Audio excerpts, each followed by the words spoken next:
dowladda federaalka Soomaaliya ayaa heshiis la xiriira baarista shidaalka waxay la gashay shirkad laga leeyahay wadanka Britain oo lagu magacaabo Sama Oil and Gas Exploration. Wasiirka kheyraadka dalka Cabdirasaaq Cumar Maxamed oo dowladda Soomaaliya u saxeexay heshiiskaasi ayaa waxa uu sheegay in baarista shidaalku ay ka bilaaban doonto bad iyo biriba isla markaana dhaqan geli doonto marka golaha wasiiradu ay ansixiyaan. Wasiirku waxa uu sheegay in shidaal baaristani ay qayb ka noqonayso soo saarida kheyraadka dalka iyo horumarintiisa sidoo kale tan ay muujinayso xiriirka u dhaxeeya wadamada Soomaaliya iyo Britain. heshiiska waxaan ku wada galnay inay sahamiso in wadanka Soomaaliya uu saliid leeyahay in saliid ay ku jirto waxay sameynayaan baaritaan bariga iyo badda labadaba ah ama sida loo yaqaano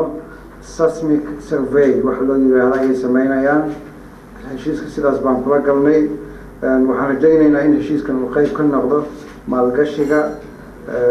iyo soo saaridda kheyraadka wadanka kaasoo qayb ka ah kor u qaadinta iyo kobcinta dhaqaalaha dalka Soomaaliya waxa kaloo heshiiskan qayb ka yahay xoojinta xiriirka ka dhaxeeya labada wadan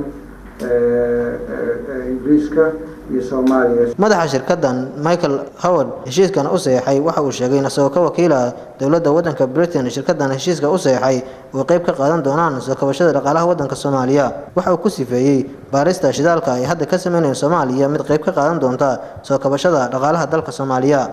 I am here this morning because I believe that Soma Oil and Gas, the company which I chair, can make a really significant contribution to the development of the economy of Somalia and also to the revenues of the government of Somalia, which are very necessary. waxaan ku faraxsanahay kabaniga aan madaxda ka ahay oo Soma Oil and Gas la yiraahdo in uu qayb weyn ka qaadan doono kobcinta dhaqaalaha wadanka. We believe that the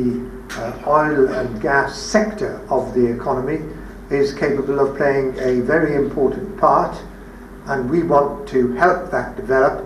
and the agreement which I've signed with the Minister this morning is the basis on which we wish to proceed to achieve that objective. waa markii ugu horeysay xukuumadda federaalka Soomaaliya ee shirkadda Janabi kula gasho in Soomaaliya laga sameeyo shidaalka inkastoo horey dalka ay kaga jiraan shirkado maamul goboleedyada siyaabo gaar ah ula galan heshiisyo kuwaasi oo shidaal gamaaris ka waday qaybo ka mid ah gobolada dalka Soomaaliya sida deegaanada Puntland. Cali Sheekh Maxamed Cali Yare TV-ga Kalsan magaalada Muqdisho.